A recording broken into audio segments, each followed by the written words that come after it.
Coucou tout le monde, j'espère que vous allez bien. Aujourd'hui j'avais envie de vous faire une vidéo un peu différente, un peu plus légère, un peu plus personnelle. Donc on est de plus en plus nombreux ici et je me suis dit que ce serait sympa que vous me connaissiez un peu mieux. Donc voilà, aujourd'hui on va faire 10 faits sur moi. Certains sont un peu drôles, d'autres non parce qu'ils sont un peu plus profonds et un peu plus personnels. Mais bon, c'est un peu comme ça que je suis, un peu contradictoire dans la vie aussi. Donc écoutez, c'est parti, on va commencer. Fait numéro 1.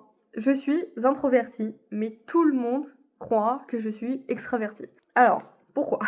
Personne ne me croit en fait quand je dis que je suis timide, etc. Et en fait, les gens pensent souvent que je suis très sociable, très à l'aise en société, alors qu'en fait, pas du tout. Je suis profondément introvertie. Je parle beaucoup en fait. En fait, surtout au travail, les gens, mes collègues, quand je leur dis que à l'extérieur du travail, je suis pas du tout comme ça, ils ne me croient pas. Parce que je n'aime pas les blancs, je n'aime pas le silence, je n'aime pas quand les gens se regardent dans les yeux et ne prononcent aucun mot. Et du coup, je vais être celle, en gros, qui débloque la situation, qui va parler, poser des questions, m'intéresser. Et c'est ce que je fais aussi avec les clients qui viennent à la pizzeria. C'est pour ça que beaucoup maintenant viennent assez souvent me raconter leur vie et leur situation, leurs problèmes, etc. Parce qu'en fait, le fait qu'ils attendent dans la pizzeria le temps qu'on fasse leur pizza et qu'ils savent pas quoi faire, ça me gêne, ça me provoque un stress et pour passer au-dessus, je parle. Donc je discute avec eux ou je discute avec mes collègues et du coup je discute non-stop. Et ça, beaucoup du coup croient que je suis capable de tenir une conférence de presse devant 2000 personnes, mais alors pas du tout les gars. Ne me demandez jamais de faire ça, je pense que je n'y arriverai pas. J'aurais fait un malaise avant de monter sur scène, c'est sûr. Et du coup voilà, je comble le vide en parlant, et vous l'avez déjà remarqué dans mes vidéos, parce que vous êtes plusieurs à me faire la réflexion à chaque fois, que je parle trop. C'est pour ça que je coupe un peu plus mes vlogs, parce que j'ai tendance à beaucoup trop parler. Fait numéro 2, je regarde tout le temps les mêmes séries.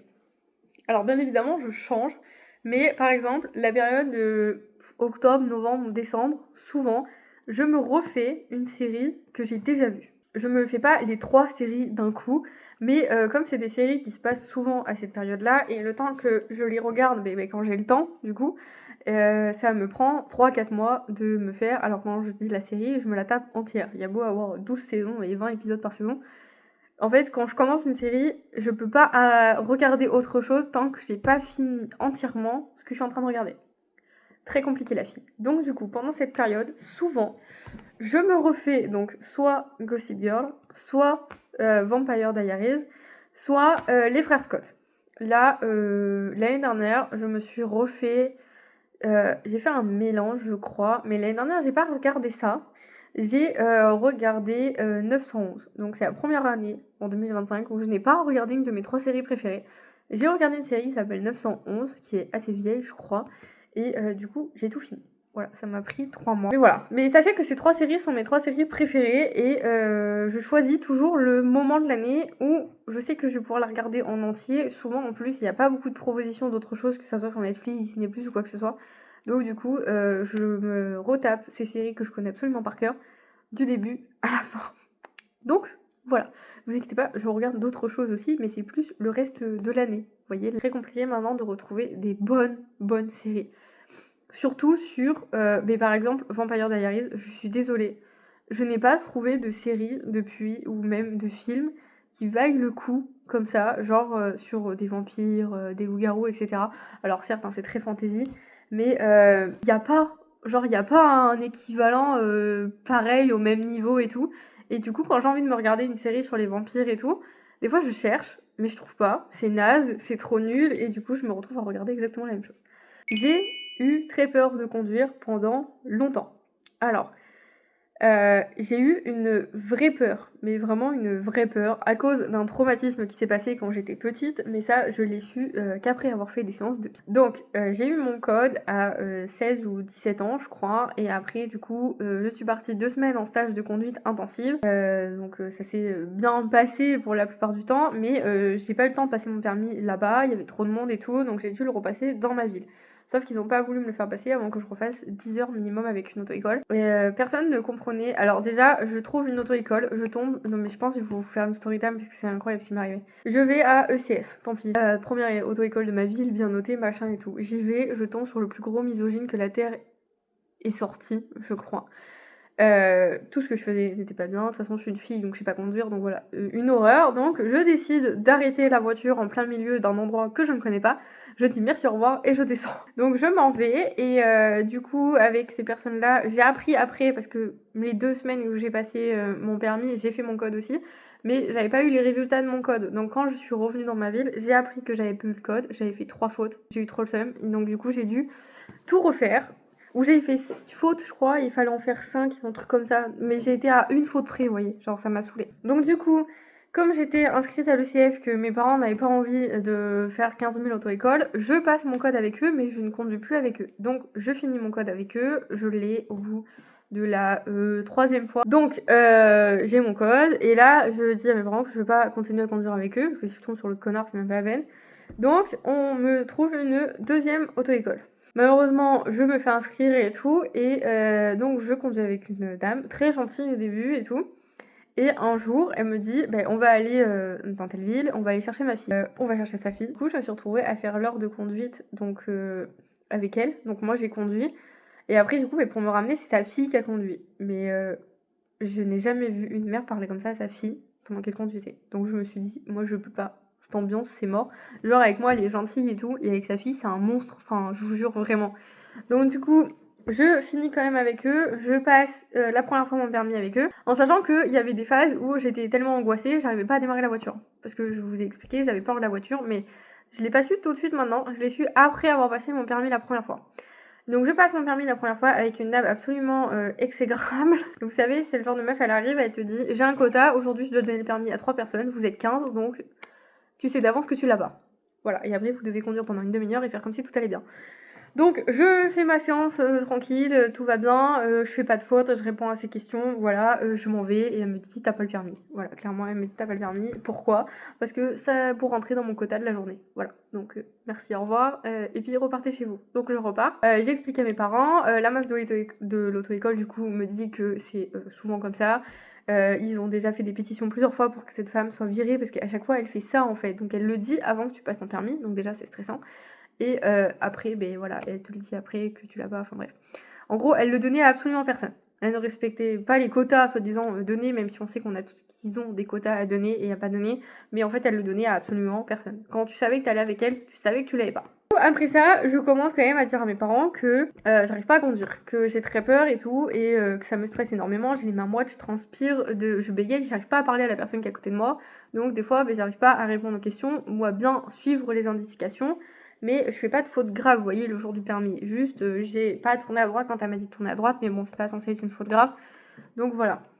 Ce qu'on décide de faire, c'est qu'on décide d'aller me faire voir un psychologue, hypnotiseur, pour chercher si j'ai vu des traumatismes dans l'enfance liés à la voiture, etc. Il s'avère que oui, j'en avais un, que j'avais complètement enfoui, et donc en fait si vous voulez c'est des personnes, j'ai fait des séances après, mais ça je vous ai parlé dans d'autres vidéos de mes séances de psy hypnotisante que j'avais déjà fait pour raviver ma mémoire enfermée, mais du coup je me suis arrêtée au 3e souvenir débloqué parce que c'était plus vivable en fait, genre vraiment j'ai dit au gars, si mon cerveau a tout coupé c'est que vraiment faut s'arrêter là, genre je peux plus, j'y arrive pas parce que là en fait vous débloquez des trucs que je dois réparer après et je peux pas, j'y arrive pas. Donc du coup on me débloque ce fameux souvenir du permis. J'ai pas conduit je crois pendant 2-3 mois après ça parce que vraiment flip total de remonter dans la voiture. Parce que jusqu'à présent je savais que j'avais peur mais je savais pas pourquoi. Et là j'avais peur et je savais pourquoi, donc c'était très compliqué. Donc je fais mes séances de psy, je conduis pas pendant 2-3 mois. Je repasse en conduite accompagnée avec mes parents, ça se passe très très mal. Mes parents sont très stressés, très énervés, ils ont très peur que je casse la voiture, donc du coup catastrophe ambulante. Donc j'arrête. Je change d'auto-école une 3e fois, je vais chez une amie à ma mère, très gentille, très douce, mais je conduis pas avec elle. Je conduis avec elle genre une fois dans le mois et après le reste du temps je suis avec sa collègue parce que du coup, conflit d'intérêts, moi je voulais pas conduire avec quelqu'un que mes parents connaissaient. Donc je conduis soit avec son collègue homme 2-3 fois dans le mois et sinon je suis avec l'autre collègue femme qui était très très gentille. Franchement, elle s'est bien adaptée à moi. Dès qu'elle voyait que je commençais à paniquer, à stresser, à faire une crise d'angoisse ou quoi, elle arrêtait la voiture, on faisait une pause et on reprenait. Enfin, franchement, c'était trop bien. Donc, elle s'est adaptée. Donc, j'ai mis un peu plus longtemps que tout le monde pour avoir mon permis, mais je l'ai quand même eu l'année de mes 18 ans. Enfin, 19 ans, parce que je l'ai eu au mois de janvier de l'année d'après. Donc, c'était l'année de mes 19 ans, mais je l'ai eu quand même après. Donc ça m'a pris bien 1 an cette histoire, et du coup avec ces fameuses personnes, donc je passe mon permis une deuxième fois, donc je retombe sur la même femme blonde, et en fait ce qui s'est passé c'est que je savais qu'elle allait pas me donner le permis, donc j'ai fait aucun effort, elle a été exécrable, j'ai été exécrable. En fait j'ai un gros problème, et j'avais un gros problème aussi à cette époque là, c'est que quand les gens me parlaient comme de la merde, j'avais tendance à répondre exactement de la même manière qu'ils me parlaient, sauf que j'avais 18 ans, j'avais pas parlé comme ça, mais elle était inspectrice, elle avait pas à me parler comme ça non plus. Donc du coup, pareil, on a arrêté la voiture, moi la monitrice a repris le volant, on est arrivé et on s'est embrouillé sur le parking, et je vais pas rentrer dans les détails, ça sert à rien, mais genre en gros, elle voulait me faire faire des fautes qu'elle n'avait pas lieu de faire, et cette fois-ci, ma monitrice d'auto-école, parce que celle que j'avais dans l'autre auto-école ne disait rien, mais elle, du coup, lui a répondu 2-3 fois en disant non, là c'est limité à 50, elle a raison, c'est pas 70, donc vous arrêtez les conneries, pas rouler à 70 juste pour vous marquer qu'elle est en excès de vitesse, enfin ça va 5 minutes les conneries. Enfin je suis pas teubée, vous voyez, je sais lire un panneau, genre c'est marqué 50, je vais pas rouler à 70. Bref, ok, elle faisait exprès de vouloir que je fasse une faute, donc du coup ça s'est très très mal passé pendant, ça a duré quoi, un quart d'heure je crois, et après je suis rentrée chez moi. Donc j'ai dit que si c'était elle le jour du permis, je ne reviendrai pas. Donc voilà, donc ça passe. On arrive au mois de janvier, je passe mon permis avec un monsieur très gentil.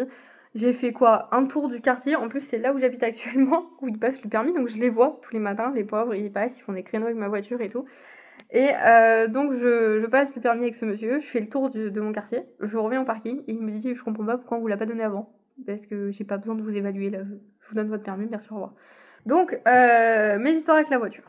Voilà, j'ai pas conduit tout de suite après, là ça fait du coup 10 ans que j'ai le permis maintenant, mais ça fait environ 4 ans, j'ai envie de dire, allez 3 ans, pour être honnête, 3 ans, depuis que j'ai Malia du coup, que je conduis toute seule, je vais à des endroits toute seule, je vais chez des amis toute seule, je vais en ville toute seule, je vais dans la zone commerciale toute seule, je me gare toute seule, je vais mettre de l'essence, pas tout le temps, parce que j'ai encore très peur, je sais pas pourquoi, d'arriver et qu'il y a rien qui marche, et je sois bloquée, et je sois comme un con et tout. Donc quand je mets de l'essence, c'est toujours quelqu'un avec moi. Mais voilà, je n'ai jamais fait de drive McDo, Burger King et tout, parce que j'ai trop peur de péter la voiture. J'ai des peurs comme ça, genre quand je vais faire les courses, je suis la meuf garée la plus loin du parking parce que j'ai peur qu'on me rentre dedans. Le gars il ouvre la portière et il pète la mienne, enfin. Et voilà, et j'ai peur de pas réussir à sortir. Donc du coup, je suis toujours garée loin, là où il y a personne ni à côté ni derrière moi, et comme ça je peux faire ça. Dites-moi si vous êtes pareil, mais si vous n'êtes pas pareil, ben tant mieux pour vous. Mais genre moi vraiment j'ai très très peur de conduire. Donc voilà, encore beaucoup moins maintenant parce que je suis obligée de prendre la voiture tous les jours depuis 4 ans pour aller travailler, et depuis 3 ans pour faire les visites de Malia à la pédiatrie, moi quand j'étais enceinte, et donc voilà. Donc en fait j'avais pas le choix que de conduire, et du coup ça m'a obligée à conduire tout le temps, à apprendre à me garer, etc. C'est numéro 4. La maternité m'a rendue beaucoup plus alignée avec moi-même. Il faut savoir que avant, j'étais pas du tout comme ça. Je me laissais beaucoup marcher dessus, surtout par des membres de ma famille. Je fermais souvent ma gueule quand ça me concernait auprès de ma famille, mais sachez que je savais défendre avec bec et ongles mes frères et sœurs, mais absolument pas moi. C'est un truc que j'ai arrêté de faire depuis que je suis devenue maman. En fait, je suis beaucoup plus directe dans ce que je veux, dans mes choix, dans mes décisions, et quand ça va pas, et puis allez vous faire foutre. Genre moi j'ai pas le temps, j'ai pas l'énergie non plus d'expliquer à des gens qui n'en ont absolument rien à foutre de ce que vous leur dites, de ce que vous ressentez, etc. Donc moi j'ai plus le temps en fait de gérer des choses comme ça. Tu m'aimes pas, tu veux me critiquer, tu me souhaites ma mort, et ben je te parle plus. Je te parle plus et terminé, j'ai pas à me justifier de plus te parler, alors que ça fait des années que tu me traites comme de la merde, donc à un moment donné, stop. Et surtout, je me suis dit, j'en avais discuté avec Mathieu, j'avais dit, mais tu te rends compte, quand Malia va grandir, quel exemple je lui donne quand on va aller voir ma famille et qu'ils vont m'insulter, me marcher dessus, me parler comme de la merde. Qu'est-ce que je vais faire? Parce que j'arrive pas à répondre. Donc ma fille va voir ça, elle va se dire quoi? Elle va se dire, ma mère c'est une grosse merde, genre elle m'apprend à me défendre, mais elle le fait pas elle-même, donc enfin voilà, c'est pas possible. Donc du coup, le meilleur exemple que je peux donner à ma fille, c'est d'appliquer les décisions et les choses que je lui dis. C'est ce que je fais. Voilà, et je suis beaucoup plus heureuse, beaucoup plus apaisée avec moi-même, je suis beaucoup plus épanouie. Genre vraiment, depuis que j'ai arrêté tout contact, pas tout contact, En vrai, parce qu'il y a quand même une fois par mois ou tous les 2 mois où j'ai un contact avec eux, mais c'est plus comme avant où je faisais des crises d'angoisse à finir aux urgences, où je dormais pas de la nuit parce que j'enchaîne 2, 3, 4 crises d'angoisse d'affilée, que je finis par faire des malaises, enfin voilà, c'était une catastrophe. Là, je suis plus à ce stade-là, je vais beaucoup mieux, je suis très sereine dans ma décision, ça me va très bien que ça se passe comme ça. Et voilà, c'est pour ça que beaucoup me demandent, mais ça n'a rien à voir, mais beaucoup me demandent, mais t'as pas peur de partir à 10 000 km de ta famille? Non, absolument pas, parce que quand les gens ne vous aiment pas depuis que vous êtes nés, vous avez rien à rendre, et de toute façon, ça sert à rien. Il n'y a pas à créer des liens avec des gens qui veulent pas créer de liens avec vous. Fait numéro 5, je sais pas si vous êtes comme moi, j'ai du mal à engueuler ma fille. Après, elle a que 3 ans. Mais genre, vraiment, je trouve que ce qu'elle fait, c'est plus drôle que méchant. Donc des fois, avec Mathieu, on se regarde et on explose de rire, avant même de savoir quoi dire, parce que c'est tellement drôle. Et la pauvre, elle est là, genre en mode, mais maman, c'est pas grave. Et donc du coup, c'est tellement drôle que j'en pleure de rire, les gars. Parce que je repense à des conneries qu'elle fait des fois. Et en fait, c'est juste drôle. Genre, après, moi, elle fait pas des trucs de ouf, vous voyez, elle m'a pas écrit sur les murs, elle me casse rien, enfin voilà, elle fait pas des trucs de ouf comme ça. Mais quand elle en fait une, déjà, elle le fait pas exprès, bien évidemment, parce qu'il faut comprendre quand même que les enfants n'ont pas l'intention de faire du mal ou de faire exprès de faire quelque chose. Mais ça, c'est des trucs que j'ai vu, genre, il a fait exprès d'écrire sur le mur. Non, il a pas fait, enfin, il a pas fait exprès. Enfin, intentionnellement, il s'est pas dit, tiens, je vais écrire sur le mur pour te faire chier. Enfin, vous voyez, c'est ça que je veux dire. Donc, du coup, voilà, ils font pas exprès, ils le font pas avec une intention malhonnête, vous voyez. Donc, du coup, je peux pas vraiment l'engueuler, juste je lui explique que bon, ça marche pas vraiment comme ça. Et après, c'est tout. Enfin, j'ai jamais eu besoin de lui crier dessus, de l'engueuler, de la mettre au coin. Enfin, j'ai jamais eu besoin de faire des trucs comme ça parce que, en fait, je me mets toujours à sa hauteur. Je lui explique. Et après, si elle refait et qu'elle a pas compris, ben, je réexplique différemment parce que je me dis peut-être que j'ai mal expliqué. Donc je réexplique différemment et en général elle comprend et elle me refait pas de dinguerie derrière. Soyez serein, ça va bien se passer. Même si la période là, en vrai on m'a dit les nouveau-nés c'est compliqué. Non, les nouveau-nés c'est facile. Attendez qu'ils arrivent à l'école les gars. Alors fait numéro 6, l'entrepreneuriat peut être très solitaire. C'est un truc que j'avais vraiment pas du tout anticipé en créant ma marque Blossom Box, c'est la solitude. Ce sentiment de parler dans le vide, en fait j'ai vraiment l'impression que sur mon compte Instagram Blossombox, je n'intéresse pas les gens et j'arrive pas à trouver encore ma cible. Pourtant j'ai du monde, vous me répondez, vous m'envoyez des messages, des commentaires, vous partagez mes posts et tout, mais j'ai l'impression que ça n'intéresse pas tant que ça. Ben ça me rend triste un petit peu, mais bon c'est comme ça. Et c'est vrai que je me sens très seule parce que du coup ma marque je l'ai créée toute seule. En fait au départ je voulais la créer avec une amie, mais ça s'est pas très bien terminé entre nous, donc du coup je n'ai pas créé cette marque avec une amie. Après j'ai pensé le faire avec ma soeur, mais ma soeur, j'ai fait le choix de le faire toute seule. Alors je regrette pas de l'avoir fait toute seule, mais je regrette vraiment d'être très seule dans cette partie de ma vie. Que j'aurais aimé avoir quelqu'un avec qui discuter. Peut-être ça aurait été plus facile aussi de gérer les retours clients, les SAV, le community management, le site internet, enfin voilà, des trucs comme ça que du coup je dois gérer à 100% tout. Alors, fait numéro 7. Le regard des autres me touche encore. En fait, je vous avais dit dans une vidéo que j'en avais rien à foutre, mais ça dépend des jours. Il y a des jours vraiment j'en ai rien à foutre de ce que vous me dites, genre vous me dites t'as vu ta gueule et tout, je m'en fous, genre vraiment ça me passe au-dessus de la tête. Mais il y a des jours, non. Parce qu'il y a des jours où je vais être un peu plus à fleur de peau, où je vais être déjà pas bien, et en fait, de voir des trucs comme ça va me rendre encore. Mais c'est quelque chose que j'essaye vraiment de travailler, parce qu'en fait, je me dis que ces gens-là, s'ils m'aiment pas, ben en fait, c'est pas mon problème à moi. Genre, si je te plais pas physiquement, bah c'est pas mon problème. Moi, j'ai jamais dit que j'étais une bombe atomique. Mais ça veut pas dire que tu dois me dire que je suis moche tous les jours. Enfin, vous voyez, genre, ça sert à rien. C'est inutile au possible et ça fait du mal à la personne à qui tu le dis. Et toi, tu vas pas me dire que tu te sens bien à critiquer les gens toute la journée. Enfin, du coup, c'est un petit chemin que je suis en train de prendre. Mais c'est vrai que je travaille encore un peu dessus. Après, ça va. En général, quand j'ai des commentaires comme ça sur YouTube, je pense que vous avez pas le temps de les voir parce que je les supprime. Mais souvent sur mes shorts, on me dit oh t'as vu ta gueule, mais t'as l'air fatiguée alors que tu fais rien de ta vie. Enfin voilà, j'en ai eu 3-4 comme ça là le mois dernier que j'ai supprimé. Et numéro 8, j'apprends encore à lâcher prise. C'est quelque chose que j'ai énormément de mal à faire et pourtant que je recommande à tout le monde. C'est de prendre une pause et de vraiment rien faire. C'est un truc que je ne sais absolument pas faire. Je me dis, bah tiens, aujourd'hui, je vais me poser. J'ai pas ma de la journée aujourd'hui, elle va à la cantine. Et je m'étais dit, putain, aujourd'hui, je vais vraiment me poser. Je vais prendre une douche complète, les filles comprendront. Je vais me faire un masque, je vais me faire masser par le nouveau truc que j'ai acheté dans le canapé. Je vais enfin lire le livre que j'ai pas terminé depuis l'année dernière à la même période. Et je fais rien. Ben, j'ai pas fait. J'ai pas fait ma douche parce que j'ai les cheveux gras. Je suis en train de filmer une vidéo. J'ai écrit le script pour les États-Unis. J'ai fait mes stories Instagram sur Blossombox. Enfin voilà, j'ai pas arrêté de la matinée parce que j'arrive pas en fait à me dire aujourd'hui je fais rien. Parce qu'en fait j'ai l'impression que si je fais rien, ben, je perds du temps et je perds de l'avance sur ce que je pourrais faire. C'est un truc qui est vraiment très dur à travailler vraiment parce que je vous en parle beaucoup dans mes vidéos dans la playlist Réapprendre à s'aimer. C'est un truc que j'arrive à faire de temps en temps. J'arrive à faire quand Malia est là. Parce que quand Malia est là, je travaille absolument pas, je fais rien, je suis avec ma fille, donc je fais des activités avec elle, on lit, on joue, enfin voilà, tout ce que vous voulez. Mais quand je suis toute seule, je pense travail.